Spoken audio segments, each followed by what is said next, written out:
just fucking ghosting us today. Nikki Winks has throw up and vomit all over him, and A I likely story. likely story. Yeah, no, that guy just shows up and he's like Kaiser Soze. He just shows up and then next thing you know, poof, he's gone. On top of all that, I can't figure out how to fucking pour a beer, which really sucks. I get this nice Guinness sent to me from Ireland, a nice can of extra stout, and I don't know how to pour it properly. I assumed that it had like the nitro popper in it. Didn't have the nitro popper in it, and You so would, now I've got like a 7-inch head on this Guinness. So the Irish didn't just save civilization. They also came up with a beer that Mike literally doesn't know how to drink. So the on extra the stout is great. accomplishments list. The extra stout is great because it's got it's like a little bit bolder. It's a little bit more bitter. I got fucking foam all over my face. It's a little bit more bitter. It's not as thick as the as regular Guinness is. Um, that we would get here in the states. But anyway, you feel like doing a podcast? I feel like doing a podcast. Let's fucking do it. What time is it? It's time for Wicked Spursy.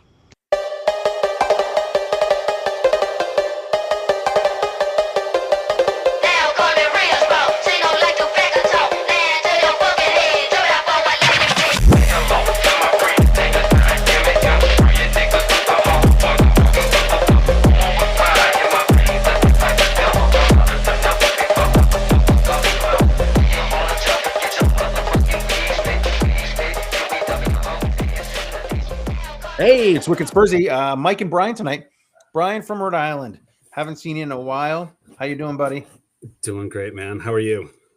I'm great. I am deeply embroiled in co-chairing my son's Holland trip fundraiser for his club, and I am deeply embroiled in some union workings with healthcare at our hospital, and I have a regular job on top of that. Plus, we have Wicked Spursy. And I have United in Green and the Blazing Musket podcast as well. So, which is my pretty days are kick-ass, filling up by the quickly. way. What's that? Which is pretty kick-ass, by the way. Oh yeah, all of your different podcastery projects. I did come up, by the way, with a name for your fundraiser. Okay. Do you remember the immortal line from Austin Powers where his father says, "There are only two types of people in this world that can't stand: people who are intolerant of other people's cultures and the Dutch." So I think a fundraiser that you called ... and the Dutch, and it was just like an Austin Powers like costume theme party, I think you'd kill. So that would be. I think that would be a key fundraiser, and we'd have to put Wicked Spursy all over it, right? Yeah, live pod, emergency live pod from the yeah. So, by the way, I know you're the most important person here, but I personally, as a listener and participant of Wicked Spursy, I definitely had one glass of wine tonight. I wouldn't mind it if you put a GoFundMe link in the show notes. I don't think anybody would pop up that episode and be like, "Screw these guys trying to fund really good causes through their podcast." Yeah, I kind of wonder if the podcast would be the vehicle for that. That actually would be a great idea. Help fund my kid's trip to Holland to train with Ajax and PSV, and they're also taking. So they're doing like we're clearly going to call Lucas the Flying Dutchman when he comes back. The Flying Dutchman. They're doing a week at each club with, well, not a week. It's like 4 days at each club, and then they're doing a little tournament at 2 tournament days. One at AZ, and then one at Feyenoord. So we get to visit those places as well. 2 former foes. Yeah. So I mean, it's gonna be a fun trip for him. and I am, if I get selected as a chaperone for said trip, I am going to be I'll be funding my own way there. So yeah, maybe I'll put that in the put a GoFundMe in the show notes and see what happens. And we're taking that trip in the spring. So To we'll use just, our mutual friend Trey's favorite word, I think across our dozens of listeners in dozens of countries, I think we could raise a few shekels that way. I agree. Wow, that's good. So yeah, well, best of luck with it, Mr. Co-Chair, for the fundraiser. thank you. The McGurk family will, Rhode Island will be represented in your list of contributors. I'll put it that way. Lovely, lovely. Yeah, we'll be definitely getting the fuckwits to donate some money. So Yeah. How about you should be like for the until the trip happens. Every time Trey wins at DraftKings, if he were an honorable guy, he would give the winnings to Lucas's funds. he would put some conditions on it, like Lucas has to I don't know. Sign a youth contract with Wolves or something like that. Sorry, that's an insight. That's a deep cut even for us right here, but still, that really is a deep cut. He loves quote unquote the Wolves. The Wolves.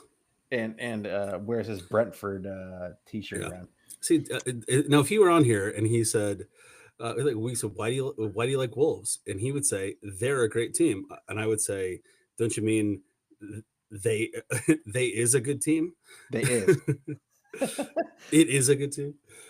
They is probably more likely to come out of his mouth, however. Yeah. Exactly. So yeah, getting back to Europe, we had a match today. I mean, we didn't really get the pod about Villa either. So I mean, we'll set the tone by just talking about today's match, since I've been doing. By the way, through no fault of Wicked Spursies for once. Right, yeah, the Amazon Web Services just kind of crashed Riverside as well. So that kind of sucks. I'll be cursing our special guest that we're gonna have next Thursday at noon Eastern time. I'll be cursing him for getting me on the Riverside train. But we'll talk about that in our ending segment here. So let's start talking about the match today. A little bit battered by the overall result, but still kind of optimistic, I guess. It's been a pretty big week for the boys, right? For the boys in Lily White. There's a lot to chew on here. So this evening, or this I guess this afternoon here, we got to see the 0-0 draw at Monaco. By the way, cool fucking stadium, right? Yeah, and it's funny that you mentioned that first, because that was going to be the first thing I mentioned. Is I think it'd be even cooler if it was finished with the construction. But so with the amount of money that's in that little principality, I'm sure that is going to be a pretty cool fucking stadium. Have you ever been to Monaco? No. I've legitimately never been to Europe.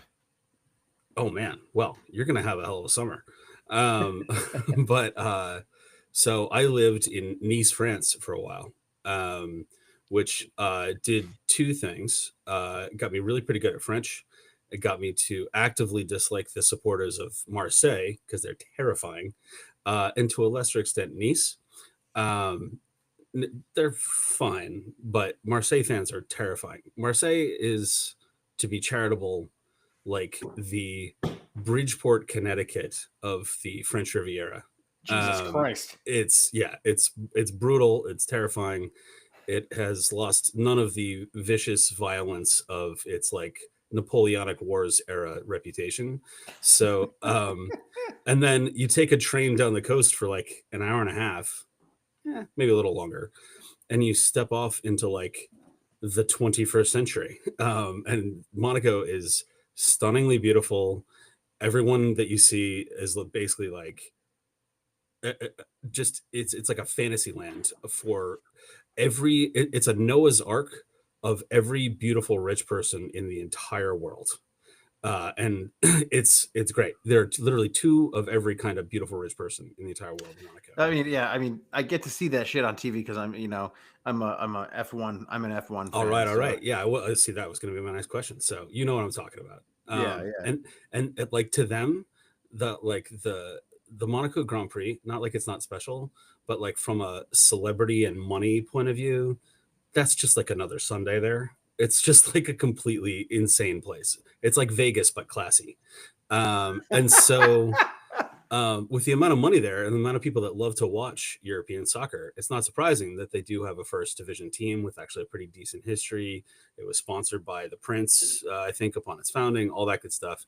And you know, when the economy generally is doing well, and it's been doing okay post pandemic for, you know, particularly for rich people, the Principality in Monaco has done really very well, and they are sitting on a boatload of cash, which they have used for their youth academy. And I just learned literally today to modernize their stadium. So I bet you in like 2 years' time, that is going to be the swankiest stadium basically on the French or Italian Riviera, I would say. So yeah, we'll have to do a if Spurs play Monaco again in like 2 years in the Champions League, we'll have to take a Wicked Spursies field trip or something. But I think we got to get to the Tottenham Hotspur Stadium first. I think that'll be okay. Fine. That'll be an epic trip, and that'll be stage two. Stage two of the Wicked Spursy. We'll find our way to Monaco. I mean, we haven't played them since 2016, previous to this in the Champions League. So, and lost. So I guess we're making strides, right? Before we completely jump into the Monaco game, let's just remind ourselves that I see your name there, and I say you never said which league, and you said that last year too. We did win the Europa League last year. Big achievement, right? It's not the Champions League, which we're finding out, right? We're still undefeated in Europe. Yeah. So we're doing well. So the expectations are obviously higher now since we did a lot of business in the summer. We did some business, more business than we normally would have. We won the Europa League, and we have a grouping of teams that we're playing in the league phase that it's not necessarily considered a group of death, right? I mean, I will just say, do I want to win every game every time with Tottenham Hotspur? Obviously, right? I would like us to go undefeated for the rest of time. And there's never going to be a day where we lose that I'm not pissed off. It really can ruin my week, particularly sometimes. As we've talked about on this pod. And there's never going to be a time where, we get 1 point out of something and I think, God damn it, we left those points on the table. It's just, that's the nature of being a supporter. But if you ever doubt that we're like a big club in the world, there are a lot of things you can look at, but also look at the fact that with the new league format of the Champions League, we're not the only ones being very calculating about, you know what, a point against Monaco, a very good team. And by the way, I was extremely impressed with Monaco today. I thought they were well coached. They got several electric players, and they had a good game plan and executed on it very well today. So points to them for coming to play big time and on their home turf. But there are, with the new format, and this is why, people are saying this is going to be the most boring Champions League. This format is locked in for at least the next 4 years, I think, or something like that. It's some weird UEFA thing. But with this league format, every club in the world, some of whom have even said publicly, or sources at the club kind of publicly have said that they're just going to mail it in on, games that against lesser opponents. They're going to try and not, or basically run up the score on lesser opponents, and not lose points to serious opponents, and they'll definitely make it into the knockout round. That's just the way that the math works if you're a big, pretty good club. So you could look at it from a sense of, Thomas Frank probably came out of this saying a draw is a perfectly acceptable outcome for today. They are a good team. And in the context of the fact that we haven't lost in Europe yet, you know, we're sitting reasonably pretty. If he's that calculating, I don't know that he is. I feel like I'm still feeling him out. But what do you think? Well, yeah, I mean, like the way that he sets up, you know, that double pivot, and I think I talked about it in our in our WhatsApp group today about, you know, what the double pivot is designed to do, right? And Thomas Frank came in talking about the thing that you fix first, right? Like, this isn't gonna be just a thing where we're gonna come out and be fucking brilliant right off the bat. So which is why I'm, you know, I'm not necessarily like going into matches kind of fucking just closing my eyes and hoping for the best, like I did with every fucking game with Ange. But Whatever. Still ride or die. Love you, Ange. right, sure, that's fine, that's great. He's never gonna have a job again. He might coach in the USL Championship at some point. But like we also have to look at our league form. So like there have been patches of brilliance and patches like I said where you're closing your eyes. So like let's frame this up in an appropriate way. So we have a very minimal margin of error. Like you have your European ambition and you have domestic consistency, right? And if you add those together, the margin of error is very, very, very, very fucking slim. So Monaco hit us for, so like I said, the double pivot setup to be able to have some sort of defensive stability, right? So that you can build up from the back, you can play out wide to your speedy guys, and you don't necessarily have to have a huge creative presence in order to get the ball out, right, from the back. So but you still have to get the ball to your forward players, and your forward players have to be able to perform. And I think that's where we're seeing a lack of consistency in this team. And I thought for good parts of the game, Archie Gray was fucking brilliant, right? Oh man, I thought he was great for stretches of the game. But I mean, there was a very you clear have that double pivot of two players who are not creative enough to pass the ball through the middle. Yeah.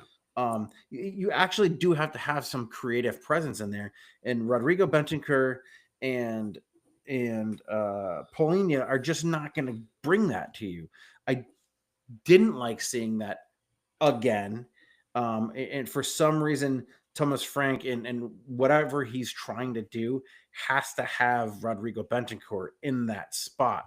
I don't necessarily like it. I don't understand it. But we did get hammered for 23 shots today. And Monaco had like a 2.4. I think Sky Sports are reporting like 2.4, 2.5 XG. So, I mean, and we struggled to create at all, right? Yeah. So, I mean, what does that tell us? I mean, I think first of all, it tells us that I think Bentancur is done. I think this is his last season with us. I think those silky flashes of brilliance that we used to see on the regs, I don't think it's a product of Ange's system or of Thomas Frank's system. I just don't think he has it in him anymore. I love the guy. Is it the injuries you think? Maybe? Yeah, I think he's lost confidence. I think he's lost a step, and I think that, you know, I remember Kevin Durant when he was talking about his toe injury. He said the biggest thing is you find yourself like when you're in constant pain, and it's, you know, it's your toe, like you're using it constantly in basketball and in soccer, or whatever. I'm using this as an example. I'm not saying Bentancur had a toe injury, but he said the thing that you find yourself doing is not doing things because you know that if you do it, you're going to be in pain. And you know that if you were healthy, you would do this, but you're not. You make the choice. You're not going to take that drive because you don't think you'll be able to push off as hard because, you know, like you just don't have faith in your body. And you know, so you get risk averse, you get fearful. I don't know. Bentancur, I think he's not as ambitious. He's not as fast. He's not as consistent. I think he's gotten much more conservative. I think mentally and physically, I think he's done. Of all of our kind of stalwart players for the last few years, and the guy's given us great moments. I think he's been really lovely. The more disconcerting thing for me is if I'm right, and I'm not, who knows if I'm right. I don't like the fact that we don't seem to have an automatic backup. I mean, like who takes his spot? I think it depends on the situation, right? Like sometimes Bentancur will come out and like Archie Gray will come in when he's not being called upon for other duties, right? And Archie Gray, I think, has that confidence, is fast, has confidence in his body. There's a very clear man of the match today, which I'm sure we'll talk about in a minute. Yeah. But backup man of the match very easily could be argued to be Archie Gray. I think he was one of the more consistent performers of the day, and was great.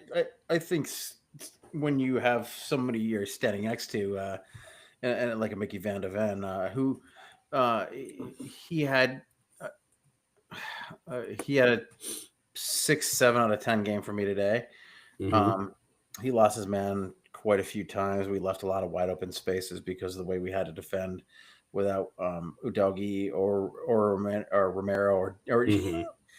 or even Ben Davis available. Like we had no one available that could deputize in that area. So here we are. We got a center back pairing of good old Kev and Archie, and I think you're right. And we had to move Mickey out wide, right? Because of that, and because is that what happened there?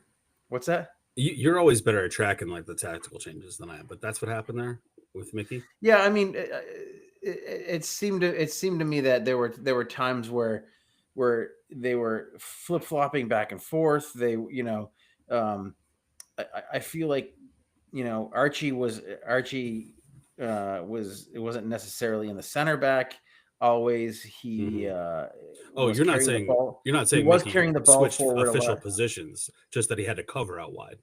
Right. Yeah. Right. Okay. There was just a lot of there was a lot of flip flopping, and I don't know what that was all about or what happened in those spaces, but obviously you're going to want Archie to be a guy who's going to carry the ball forward, something that you see Romero doing. Something like Romero is our most confident passer out of the back. Yeah, like and totally you have to have that, and if you don't, you lose a little bit of something. Like I think in talking about Bentancur, like we were saying, I don't think you see Bentancur. I don't think you see Sarr. Maybe you do see Sarr. I definitely don't think you see Bentancur out there if Kulusevski is healthy. I don't think you really see maybe so much of Bearval if Madison is healthy. Madison's healthy. Yeah. You're able to rotate with Xavi and give Xavi those minutes where it matters for him, where he can continue to develop, and he again showed some flashes of like getting comfortable, right? Mm-hmm. I think once he came on, the game changed a little bit, but I think Bearval struggled today. Probably his worst match of the season, I'd say. Yeah, he wasn't great. There were a lot of things that press, I think, really hurt a lot of our young players today, and they just weren't able to deal with it. But that's the thing. I had the same thought, but I think I came to the opposite conclusion, which is normal. I guess the same conclusion, but I was really surprised by that because I think one of the things I love about Bergvall is how kind of robust he is and how good his decision making is. And particularly when he's under pressure, I think he has a good sense of the field around him. And I don't know, he just felt off today to me. It didn't make not his usual decision making prowess. I mean, obviously, they held pretty firm. I mean, for the most part, I mean, Yeah. and in that sense, like this result is kind of like something to build on, right? There was some discipline. There was shape defensively. And I guess you could argue, and I think you have already that we did what we came to do, which is get a point away from home in Europe. I mean, it's decent. It's a decent result, I guess. Like we said, there were a lot of brilliant players for Monaco out there, and I think that it led to the guy who was man of the match for me. For Spur, as far as Spurs players go, and that was the Vicario. Like, non-negotiably. I mean, outside of a couple of spots where he had some trouble with his distribution, and being under pressure himself, I think that, like, and we already knew this about him. He's a shot stopper, man. Like, the guy's a brilliant shot stopper. We knew before we got him. Like, when we first heard we were getting this guy and we did the research, the first thing that comes up is the triple save, right? Yeah. And he shows week after week that he's getting stronger. He's stronger on set pieces. He's getting more confident. He's bigger than he was. That's been a nice change from last season. Yeah, but he still has that shot stopping ability. Yeah. Which he didn't really show in the Villa game for me. Like, he was, I think the second goal was a fucking worldie, right? Like, that second goal in the Villa game, no one's fucking stopping that. I don't care who you are. You could be peak Tim Howard, stopping 15 shots, right? Yeah. Vicario stopped 8 today, by the way. By the way, for those of us who are really into the soccer stats app SofaScore, this is the first time in my life I've seen a player with a perfect 10 in SofaScore, and that is Guglielmo Vicario. He got a perfect 10 in SofaScore today. Yeah, you can look it up. Okay, SofaScore. All right. I don't use SofaScore. I use FootMob, but see. Yeah. But should we be content with decent, I guess, is what I was getting at. I don't know. I mean, I think to me, the big question is, to what extent are things still gelling, and should we have patience for clearly a very, very good manager who I think is actually like a good fit for this squad? To what extent should we just say, hey, we didn't lose points against a very good team, right? I mean, I know Monaco they're like what, 7th in Liga, something like that. Yeah, right now. I mean, league positions don't really mean anything till after the holidays. To use a Bill Simmons phrase, from my bullshit internet research, it seems like they're having almost like a Spursy season in some senses, where everyone thinks that they're better than their record and their points level kind of indicates.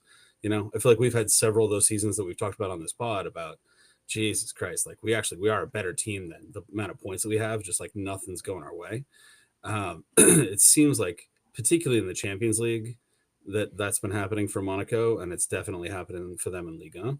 I don't know. That team today, I thought, was very competitive, very athletic, aggressive, well coached. Like I said, well executed. I mean, Ansu Fati, like, this is kind of the kid that I think they wanted to see at Barcelona. And then the guy that we almost got this summer, what's his name? Akliuche. I know it's pronounced differently, but Akliuche. I thought that kid was incredible. He was the man. He was actually the man of the match. I mean, wow. I mean, talk about just a presence, and he's a teenager. Yeah, he was incredible. He was definitely rumored to us, this was before we got Xavi, right? And I think nothing really materialized, or maybe it was just ITK, and I love my ITK, but it's mostly bullshit.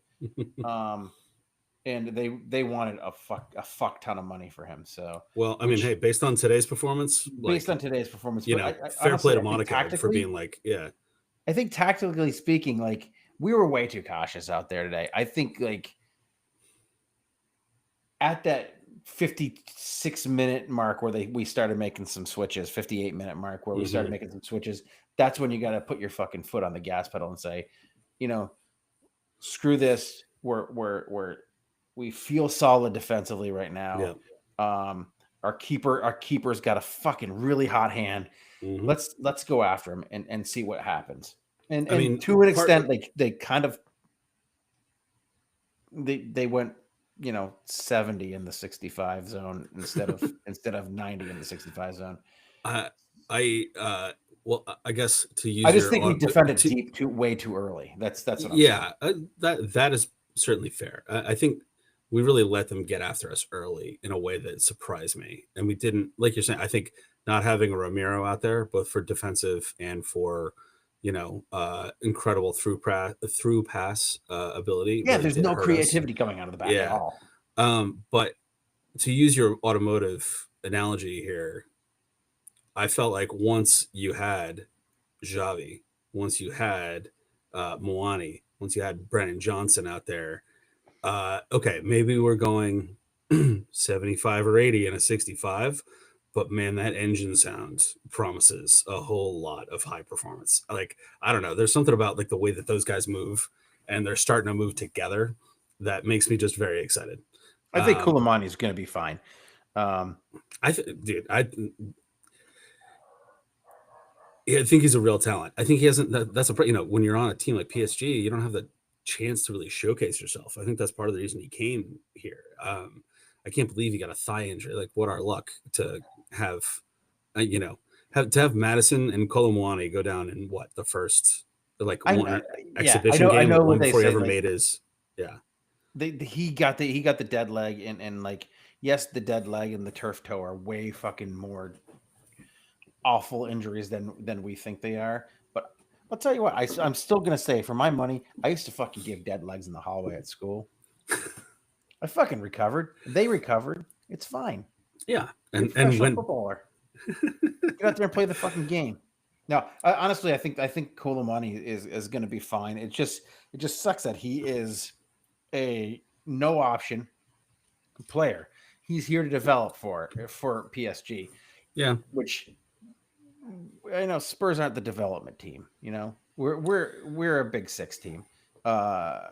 And I'll continue to say this, even though people are outside the Spurs bubble are going to laugh at me. We're a Big Six team, and we're not. Our Newcastle friends would say there's a Big Seven now, but I decline. Fuck them. Believe fuck that. them in their referee outfits, and their beheading of journalists. But I think when you're looking ahead at like our next European fixtures, I think our luxury of the scratch and survive type of tactics it's not going to last, because we do have PSG coming up, right? I mean, like, you could look at it that way, or you could say this is the essence of bend don't break. I mean, or you could, what's another facile thing I could say, that like luck is the residue of hard work or something like that. But speaking of residue, Mike, what you drinking? Oh, you fucker. I should have known as soon as you went into the speaking of. Brian, I love it when you ask that question. Today I have an offering. I saw this and I was like, it's Mount Holly Beer Company. And if you talk to our good friend Trey, who loves Wolves and Portuguese football, he'll tell you that we used to back in our younger days, we did a lot of partying out in Mount Holly, Vermont. Never expected there to be a beer company out there. I had never heard of it. I was in the bottle shop the other day, and I was like, "Look at this! Would you look at this?" And then I pulled it out of the cooler, and I was like, "What the fuck is an XPA?" I don't know. Did you say XPA? XPA. Hmm. I don't know what the fuck it is. I'm not even gonna. Color me skeptical. Yeah, me too. It's called Camper Van. It's got a label that my child could have drawn. Okay. Which fine. I love children's drawings. It's fine. They're good to tack up on your refrigerator. But what the fuck is an XPA? I'm getting to the point where I think I'm going to turn Hey Mike into let's try and find the best IPA that we can find, because they're all basically the same now. You know, all IPAs are the same. Every brewery makes a great IPA. Or at least a serviceable good IPA, right? But I think we should just need to start going through the Vermont breweries. Hey, and, except this banging one out has an IPA. X in front of it. Yeah, this one has an X in front of it. So it says we dry hopped with an electric combination of northern and some southern hemisphere hops to promote fruit forward aromatics reminiscent of red table grapes, peaches, and citrus. This beer has a completely unique water profile from our other hoppy offerings, designed specifically for maximum drinkability and mouthfeel. It's got a different water profile, Brian. Yeah. The hops they use Nelson hops, Galaxy, Cashmere, and Simcoe. All hops that are used specifically in pale ales and IPAs. This is 5% by volume, alcohol by volume. 1 American pint, 16 ounces. Let's get into this. Let's see what happens. I'm gonna pour it into my little snifter glass, little mini tulip here. Weird Window brewing glass. Which, by the way, if you're coming to Vermont, go to Weird Window. They have some really great beers there. The more I'm thinking about it, is that in the top 5 most obnoxious descriptions, like sommelier descriptions of a beer that you've ever read, or are they really so ridiculous that this isn't in the top 5? No, they're generally fucking awful, terribly ridiculous. Like when the Alchemist says on their cans, "Don't be a douchebag, recycle this can." It says, "Don't be a d-bag, recycle this can," and then it says, "Drink from the can." Like you're supposed to, you have to drink it from the can. The reason they say that is because when you pour it into a glass, it looks fucking disgusting. It's not better out of the can as they proclaim. I prefer a beer out of a glass myself anyway, especially a glass that is designed for an IPA or a pale ale or a pilsner. So that is there a beer that's been designed for an XPA? The world doesn't know. I don't know what the fucking XPA is. I'll get back to you on that. I didn't even do the research. I was just so like. By the way, you said it's 5.0. I'm updating the spreadsheet for everybody's benefit. Oh, look at that! Yeah, I think Steve. Steve and I are pretty good on the spreadsheet. He's been updating it. Oh yeah. Huh, imagine that. We're at this is entry 28 on the spreadsheet. Interesting. So this beer is hazy. It's unfiltered. Oh, it smells. It actually smells rather nice. It does smell like peaches. I don't know what red table grapes are, but it does have a citrusy kind of note to it. Very peaches, mango. Such as mango. Maybe some lime in there, but let's taste it and see.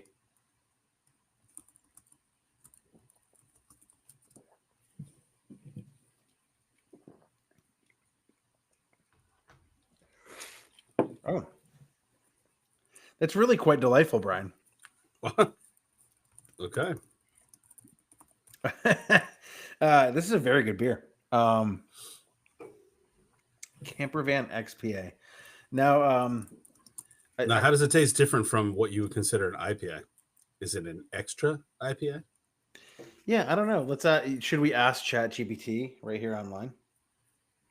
Do whatever you want. Actually, let's ask Grok. I'm more of a Gemini man myself, but I'm gonna ask Grok. Hey Grok, what is an XPA in terms of beer?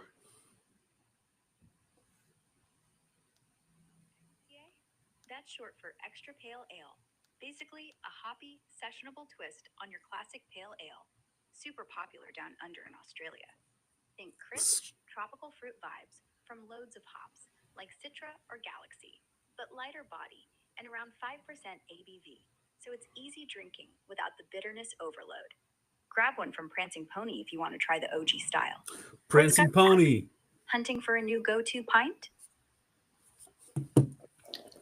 So there you go. There's your There's that's a brewery called the Prancing Pony. Yeah, it's in Australia. Oh hell yeah! That's where they got it from. Well, they got it from the Lord of the Rings. That's the pub in Bree where the hobbits first meet Aragorn, etc. I'm assuming that's I'm saying yes. Yeah. What you were thinking is where they got it from. is what I'm assuming. Okay, that's awesome. What you were thinking is where they got it from. I guess gotcha. It didn't come out that way, the way I wanted it to. But that description was super douchey. So thanks, Grok, for that. So yeah, this is very good beer. Extra pale ale. Extra. So I was right at least in my guess. So hold on, I'm gonna put my speaking of guesses, I'm gonna put my take another sip. Give me one last observation, and I'm gonna put my guess into the chat. Yeah.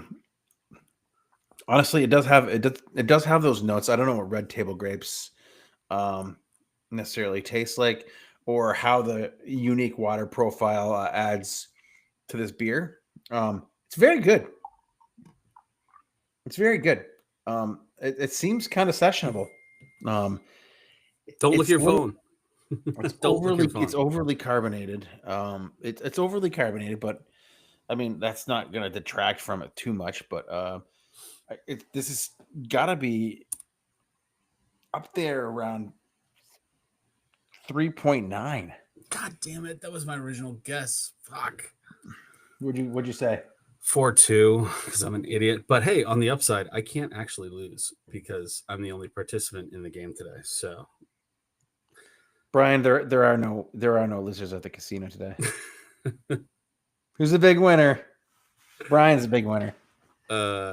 Although generative AI Nikki Winks, who we always put in at a 4.1, or at least we have for a long time, he was technically closer than me. So. Nikki Winks. Well, Nikki Winks is a supporter of the man who gave us the first most hateable double pivot in the history of soccer. So the Winks Sissoko double pivot. Steve has been Steve has been railing on and on and on and on about the Winks Sissoko pivot.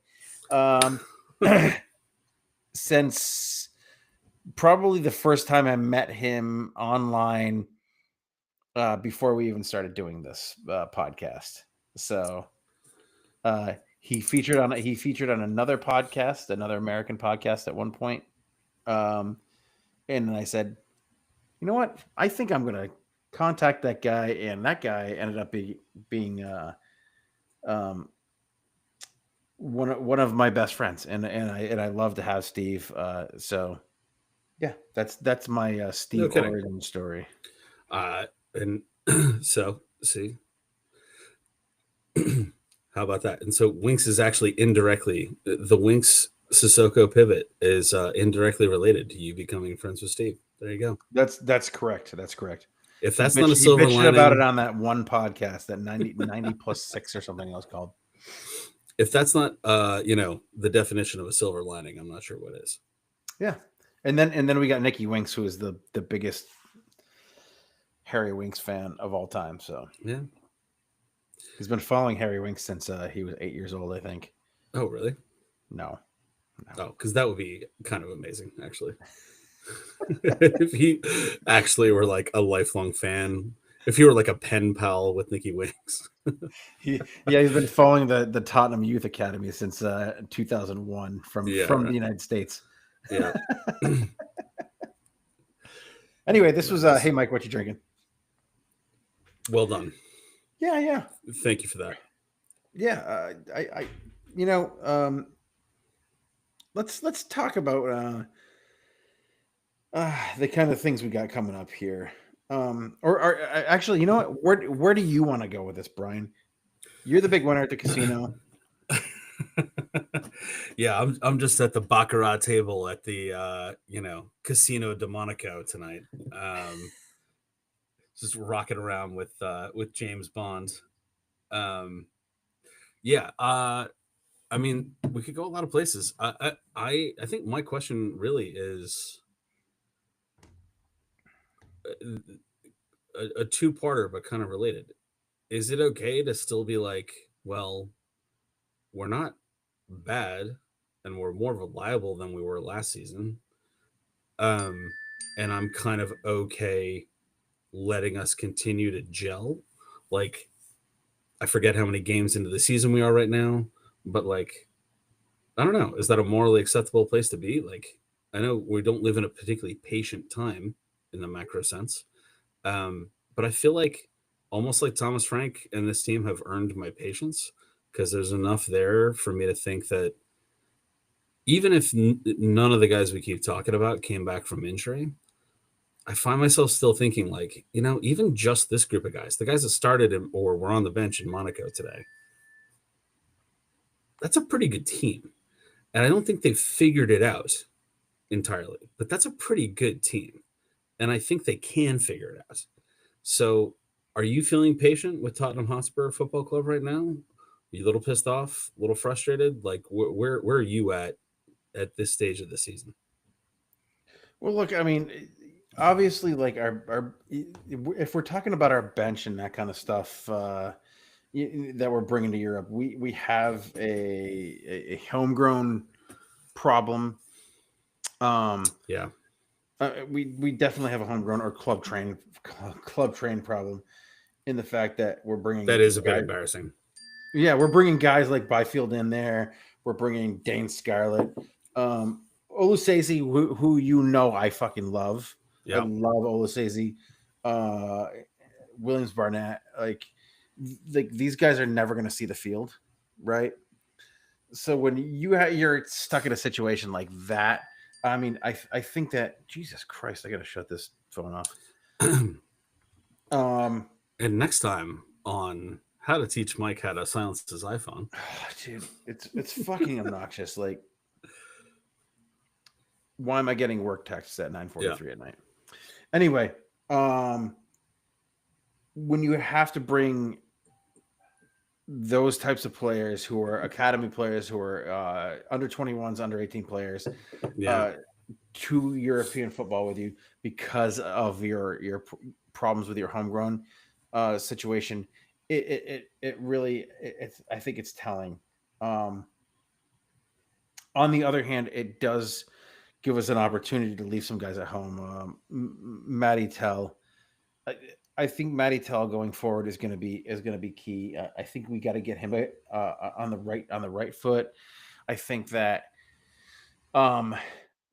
Richarlison is so in his own fucking head right now that we're going to need a center forward. So we're either going to need Matty Tell to get right, and be the kind of run in from behind kind of center forward. He's never going to. We don't have a hold up center forward right now that's healthy. So we're going to have Matty Tell running in from behind on balls, and we're going to need to get Colomani going as well, because he can do the same type of thing. He's a little bit more deadly finishing than Matty Tell has proved to be. Of course, Matty Tell is a fucking teenager. Yeah. Or is he 20 now? Yeah, I think he like just turned 20. So we have a lot more options at home than we do when we're in Europe, right? So I think they're when you're looking at our European squads, you don't have a lot of options, right? Plus, we have injuries piling up right now again, and we don't know when Solanke's going to be back. We don't know when Kulusevski's going to be back. We definitely aren't going to have Madison for the rest of the season, probably. And Udogie is injured again. He got injured in international duty. I fucking hate international duty. Yeah. I mean, we saw this thing coming with Romero because he was playing so well. He was captain Because of course. because of course it's Romero. I don't know how long we can go along with this, but my main issue is our center forward and our left side, Can, in the forward ranks. can I give you a minority opinion, just real quick? Salvation lies in the French. Maritel, Odobert, Moani they're gonna click and they're gonna get deadly. In combination with Xavi, in combination with Kulusevski when he comes back. But I think those guys they're all like electric on their day. Maritel, I think, is got the right attitude. I think he's like shown himself to be, I think, kind of psychologically robust in a way that I'm not sure that Richarlison has. I think I don't know if it's psychological or if it's kind of a psychosomatic kind of with Richarlison. I just don't know what's going on, but he's not himself. He doesn't look like himself. He doesn't even look like the guy that scored twice in 2 games at the start of the season. No, he was right? fucking great. He was incredible. We were like, he just had a sixth sense for where to be and how to position himself. Like, he was incredible. And he looks tired, even at the start of a game. Like, what is going on? Like, Richarlison is a changed man. It's ridiculous.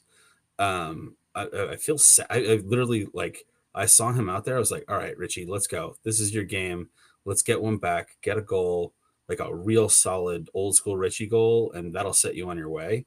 And he was not capable of that. Like, that was not happening today. Yeah, I don't think he even thought that was happening today.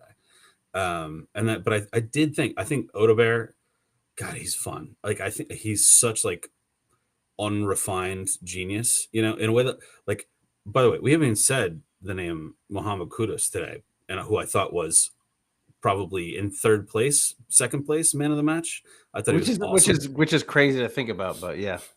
I thought Mohamed Kudus, I think, is thus far my favorite signing of the summer, and I love Xavi. Like, I'm super happy, but Kudus is like a genius out there. Like, I've never seen anybody dribble the ball like that. He's electric, and again, when guys who have that much raw talent start to gel, that's the way I feel about Odobert. Odobert is like the unrefined version of Kudus, but he's on the other side. I think when those guys are really all working together and they've got just their rhythm in what we know is going to be an intelligent tactical setup from Thomas Frank, like, man, that is a reason for optimism. So, and then you have, you know what? Odobert played twice this week. We're going to take him off in the 60th minute. Who are we going to put on? A guy who's a fucking starter for France in Kolo Muani. Like, okay, all right, let's go, Randall. I mean, like, that's deadly. That's fucking deadly. Yeah, we just have to understand that, like, these guys coming from these leagues where they're able to dominate because they're super fucking creative, because they're on teams like PSG. And I throw Xavi in there too, because obviously he came through PSG as well. Obviously he came to us from another league where that we consider a farmers league. It's just we have to understand that the physicality of our Premier League is different, right? The way the game is played is different, and it's not to say it's better, because when we look at the world stage, and when we look at European, when we're talking about quote unquote Champions League European football, we always see like a German team win, right? We see a Spanish team win. We see teams that are not English teams being successful, right? Obviously, we have an extra team in the Champions League this year. The Premier League does, because of the coefficient, because of how well we do in Europe. And because of the Europa League victory. We don't necessarily win it, but that doesn't mean that the Premier League isn't the best league. Yeah. I think the coefficient, the way that's developed tells you that the Premier League is the best league. and we don't necessarily have to have the best players, but the game is different. And when you see some of these players coming from these different leagues that are highly successful leagues in Europe, or teams that are highly successful teams in their leagues outside of England, um, there's an adjustment period that they have to go through because of the physicality, because of the speed of the league. We defend in England, right? They defend in England. Yeah. There's no defense in Germany. There's no like silky, sexy passing in the French league outside of the top 3 teams. Like the Italian league is an afterthought at this point. The only league that's comparable right now is La Liga, and I was going to say and Spain they're knows still a thing even or a two step about behind. passing. There's still a step behind. You know, you have these leagues where there are 5, 6, 7, you know, teams that are vying for the 4th, 5th, 6th spots in their leagues, right? And then each of these leagues has their top 2 teams. I think I buy your macro point on this, but I think we have a recent example that kind of proves the point of what is possible if you have the right player, and that is Bergvall. Like Lucas Bergvall came from the Swedish league. It was hardly a hotbed of, like, I don't exactly know everything about the style that they play, but I know about, nobody would argue. Well, No Scandinavian leagues disrespect. are super physical, though. Okay, well, there you go. But I'm just saying the caliber of player there is not exactly, I mean, it's just not the same. They can't compete, right? Well, It's yeah, not he the was same. he was a superstar as a teenager in that league. So what I'm saying is, but he came in, and we He was talked about scoring this tons of goals as a midfielder teenager, you know? right? But at the same time, he came in, and his first couple of appearances, which got forced on him because of an insane season last year, he looked like he got knocked around. And I think it might have been Steve who was like, kind of wonder if he's got the chops to stick around in the Premier League. And now he's a complete fuck you, like regular guy in the Premier League. Like he adapted, he trained up, he's used to it, and I'll give him a pass for today because he's really one of my favorite new players. In general, He's a fella. Yeah, there is nobody. I mean, he also, I think, is the one who made the joke about having to train against Ramiro every day, which is probably good training for everybody who's in our front, section. Yeah, I mean, I think through the Bergvall path of getting used to the Premier League, getting used to the rigors of 5 cup competition, is helpful and illustrative. And I have a lot of faith. I mean, Kolomwani, you don't need to tell him about being on a big stage and playing in a physical game. Everybody comes after PSG every time that PSG does get played super hard every time they play everybody, right? Because it's like they're everybody's homecoming game, right? Yeah, perfect, exactly. Yeah. So, I mean, it's like being a KU basketball fan.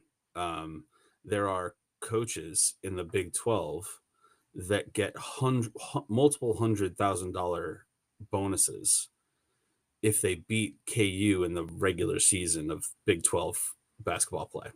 Happens with Notre Dame football. It's the same. Yeah, exactly right. I mean, so this is PSG is the KU of Liga, which I think I just invented a brand new sentence right there. I'm not sure anyone on earth has ever said that sentence before, but anyway, yeah, they've given us enough flashes of what these guys are capable of, and again, they're kids, right? And all of them are playing kind of together for the first time. I don't know. I feel I can't help but think that this is like this weird alchemy, right? It's like the witch's brew, and like we're just still stirring a little bit, but the potion isn't there yet. That magic potion hasn't really coalesced, but I feel like all the ingredients are in there, and I feel like Thomas Frank is just stirring a bit.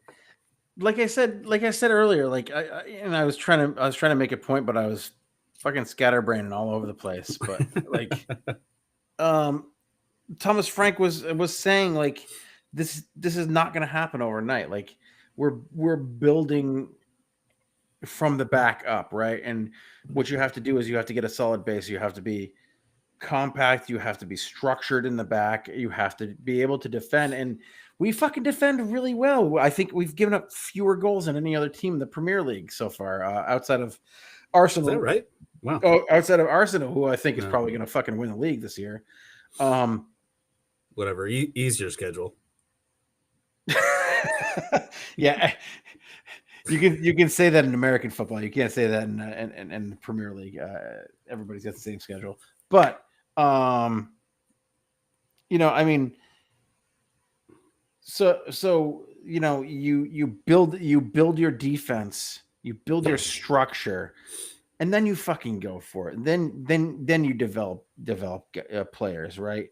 Then you have. That's why it's good that we have these teenagers there. That's why it's good that we have these young players there that are able to develop. That's why it's good that we have guys like Paulinho who can show Archie Gray the way. Oh yeah, guys like think about that all the time. Dejan Kulusevski, who is easily my favorite player in the past 4 years. At Tottenham. I just like I like the cut of his jib. I don't know what that means, but I like the way he looks when he plays and how he plays, and I'm excited for guys like Xavi. I'm excited for guys like Colomani, even though we may just have him for the 1 year. I'm excited for the prospect that the criminal in chief is back behind the wheel of the transfer sagas that happen at Tottenham Hotspur. Paratici. I'm glad he's back with his little. He might be a criminal, but he's our criminal. He's our criminal, and he's got his little black book. I like the direction that the club's going in, and I'm excited for the future. We do have Everton that we're playing. I think we're away to Everton, right? In that nice new stadium they got. I was gonna say, I think it is the first, and they're fucking good, dude. Yeah, Grealish is like reinvigorated, like old man with big calves. Like, yeah, that is true. You never fuck with old man with huge calves. Yeah, Johnny Drama. I mean, I know. I might watch that with a friend of mine. Shout out to Joey, who's a neighbor of my mother's here in Elmhurst, Providence, Rhode Island. In addition to being a stand-up guy and all-around good dude, Everton fan. So he's come to RIFC with me a couple times, and this might have to be the first, Elmhurst derby. Tottenham playing Everton coming up this weekend. Well, there you go, the Elmhurst derby. That's what we're gonna call it from now on. But yeah, no, I will. I don't know. That's a team that might be, if Tottenham are a team that has extremely sound fundamentals and is doing okay, but maybe underperforming where I think that they will be when they are at cruising speed. Everton might be a team that came out of the gate hot and might be overperforming, for this stage of the season. We'll see. Yep. All right. We're coming up on time here, Brian. Yes, sir. What are your final thoughts for us today? Like, give us a breakdown of what you're thinking. We speaking on behalf of the entire state of Rhode Island, formerly known as the state of Rhode Island and Providence Plantations. We would appreciate your thoughts, prayers, what have you, for RAFC. They have a couple of clutch games coming up. They're right kind of on the bubble for playoff contention. It's a pretty permissive, we've talked about this before, pretty permissive playoff in USL Championship, but it'd be nice given the season they've had, which has been rocky to say the least, and their home form has been particularly, even some of their captains have said disappointing. They really came on strong right at the end of the season, won a bunch of clutch matches, including a 5-0 shellacking over Las Vegas that we were there to see, which was pretty satisfying. Also helps with goal differential. And anyway, and a nice draw against North Carolina to get you into the. This is true. Into the playoffs. So anyway, yeah, just thoughts and prayers for RAFC. It's going to be a little little difficult here, but we have a difficult path ahead. But maybe we can, shine the Cinderella shoes and make a deep run again. That would be really lovely. Yeah, I mean, and if you want to hear some USL talk, you can actually download and tune in to our last episode of Wicked Spursy, where I'm sorry that I have to say I'm sorry that I had to take some content out and re-edit the end of that podcast. I went a little bit off the rails, so I'll say that. But also on the other end of that, like there's some really good USL talk in there. If you're looking for any talk about the professional leagues in the United States and the U.S. men's national team, give that podcast a listen. It's really, really good. It's a really good listen. Also, I'm going to go ahead and plug for RIFC. My very close personal friends, Matt Entrikin and Jason Carey, who do the Raising Anchor podcast. Raising Anchor pod. Yeah. Yeah, they're great guys. If you happen to at least at some point get to a game down there, look them up, give them a shout on social media. They do a great live podcast. It's pretty close to Wicked Spursy as far as quality goes. It's actually very, very high quality. Those guys do some great stuff. So Raising Anchor is the name of the podcast.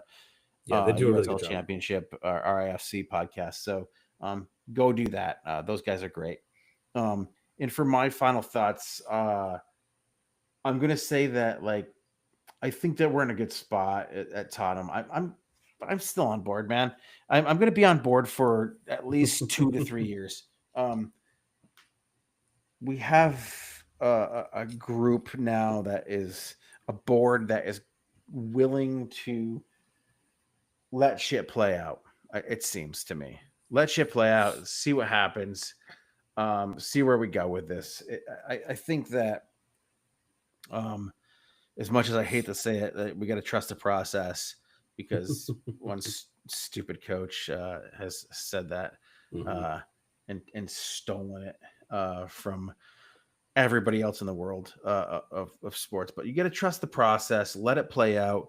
I think, there were a couple of times where Brentford, Thomas Frank's Brentford, was close to relegation. And he brought them back to mid-table and upper mid-table, competing for Europe type of a team.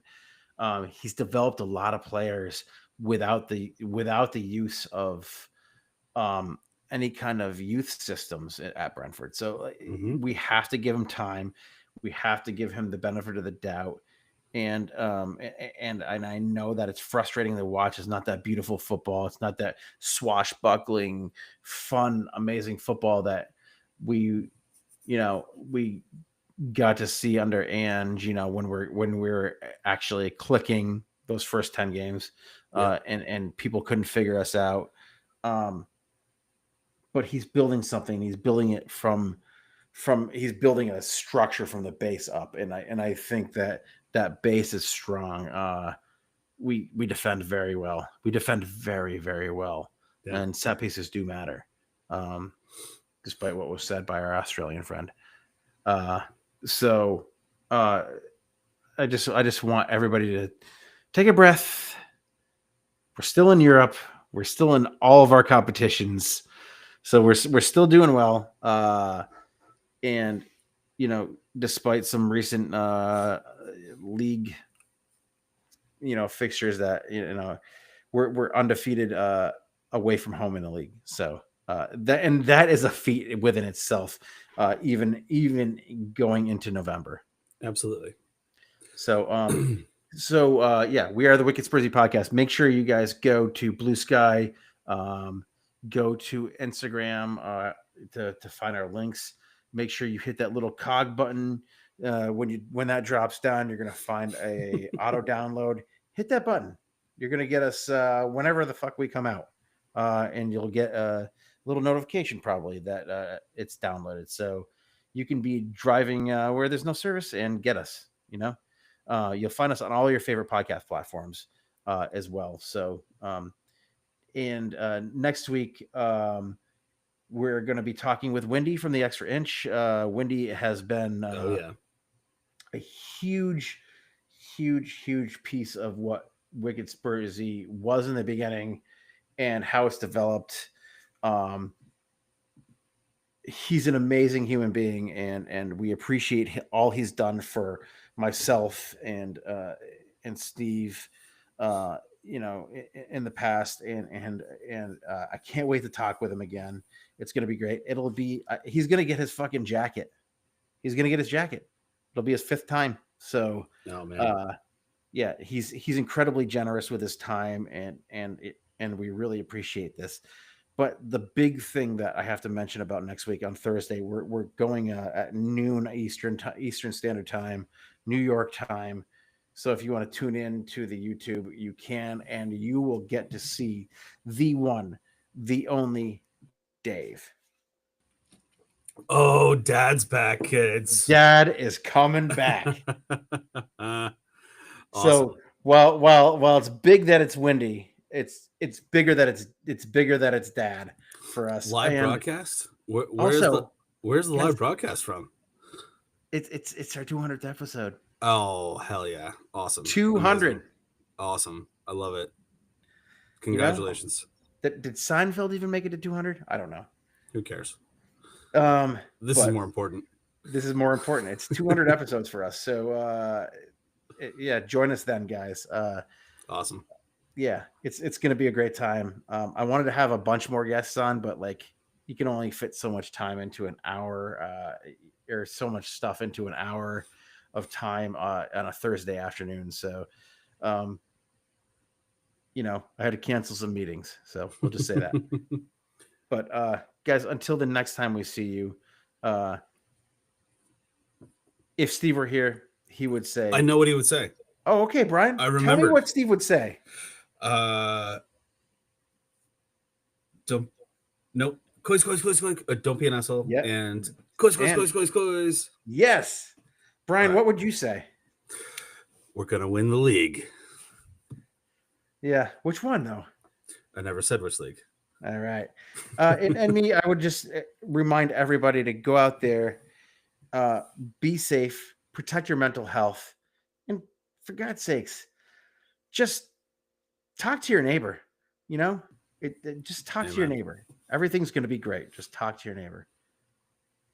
Oh, yeah. Also, Tottenham Hotspur action. It's fantastic.